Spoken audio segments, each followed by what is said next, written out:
The whispering began then, from the radio, from the vents, from beneath the seats. You shouldn't be here. Her phone buzzed, a notification from her home security app. Motion detected at front door. The image froze. The radio screamed with static, then silence.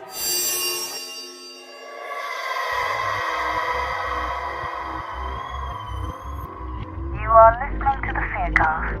This is not a drill. I repeat, this is not a drill.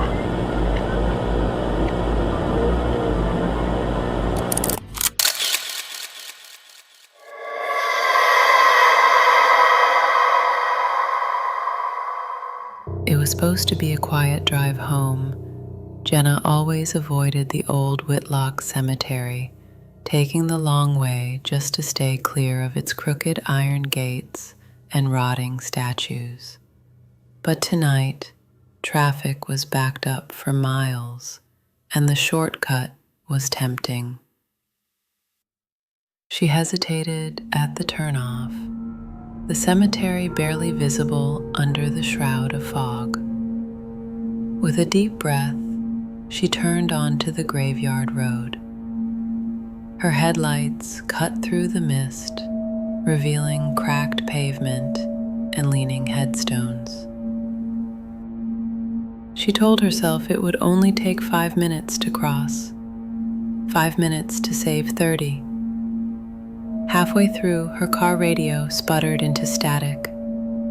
She tapped the screen, but the knobs didn't respond. A low hum filled the car, a sound not coming from the speakers. It reverberated from somewhere deeper. Then she saw him. A man standing by an ancient oak, facing away, his clothes tattered, hair dripping wet despite the dry night. As she passed, the figure slowly turned. His face was obscured by shadow, but she could see his mouth moving. Words she couldn't hear, but somehow understood. You shouldn't be here. A chill climbed her spine. She hit the gas. The road felt endless. Every corner twisted into another, and no matter how far she drove, the cemetery wouldn't end. Panic set in. She made sharp turns, desperate to find the exit, but the gravestones blurred into a spinning carousel of the same decaying markers. Her headlights flickered. The dashboard lights dimmed. Jenna caught movement in the rear-view mirror. The man was walking after her, slow, deliberate, but each glance showed him closer. His gait was stiff, unnatural, yet he gained on her with every breath. The whispering began then, from the radio, from the vents, from beneath the seats. You shouldn't be here. Her phone buzzed, a notification from her home security app. Motion detected at front door. She glanced at the screen. A grainy, glitched image appeared. It was the man, standing on her porch, his head tilted, mouth moving in silent whispers. "Impossible," she gasped. "I'm still here. I haven't left." The image froze. The radio screamed with static, then silence. Her car sputtered to a stop. Jenna jumped out, slamming the door, her breath ragged in the cold air. She ran, weaving between gravestones, not daring to look back, but feeling his gaze burning into her. The cemetery had folded in on itself. No matter which path she took, she circled back to her car. When she reached it again, she found the driver's door ajar. The inside of the car was drenched, water pooling in the seats. The man was sitting in the back, head down, soaked hair hanging over his face.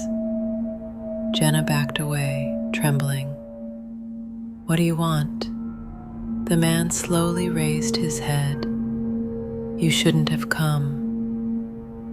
The cemetery fell silent. The hum returned, louder now, suffocating. Her phone buzzed again. Another motion alert. This time, it was a live feed. Jenna watched in horror as the front door of her house creaked open. Wet footprints appeared on her hardwood floors. The camera followed them into her living room, where a soaked figure sat calmly on her couch. The screen glitched, then cut to black. Behind her, the man whispered again, "You shouldn't have come." Jenna spun around, and there was no escape. The cemetery, the house, the man, all of it had collapsed into the same place. The whisper followed her as the cold settled into her bones, as the fog thickened around her, as the world seemed to dissolve into static. Jenna never made it home, but sometimes her porch camera still flickers to life, capturing wet footprints that lead nowhere, accompanied by a single whispered phrase, "You shouldn't have come." In the days that followed Jenna's disappearance, her house grew colder. Neighbors began to hear faint whispers seeping through their walls, always at night, always the same words. The local delivery boy stopped bringing packages to her doorstep after he claimed to see a shadowed figure sitting by the window, dripping wet, staring straight out as if waiting. Jenna's best friend, Rachel, refused to accept her disappearance. She returned to the graveyard, retracing Jenna's path. The same mist coiled around the iron gates, the same low hum vibrating beneath the ground. Rachel's phone buzzed in her pocket, a notification from Jenna's porch camera. Motion detected. When Rachel opened the feed, she saw herself standing at the graveyard entrance, even though she hadn't touched her phone to record. The video showed her looking terrified, as if she were staring at something the camera couldn't see. Her real-time breath caught in her throat as the video version of herself turned and ran, vanishing into the cemetery's thick fog. Rachel spun around. The fog had deepened, the gravestones pressing closer. A voice drifted on the air, a whisper she'd heard too many times on Jenna's voicemail recordings. "You shouldn't have come." The figure of the man appeared before her, his face now visible. A pale, waterlogged visage, his mouth hanging open as water poured endlessly from it, flooding the cracked earth beneath him. Rachel stumbled backward, but the ground gave way, dragging her into the freezing, muddy water pooling at her feet. She clawed at the edges, but unseen hands pulled her deeper. Her phone buzzed one last time, slipping from her grip as it floated atop the water. Another motion alert. Porch camera, motion detected. In the grainy image, two wet figures now sat calmly in Jenna's living room, waiting for someone else to take the shortcut. The screen glitched, then went dark, and the whisper continued, "You shouldn't have come."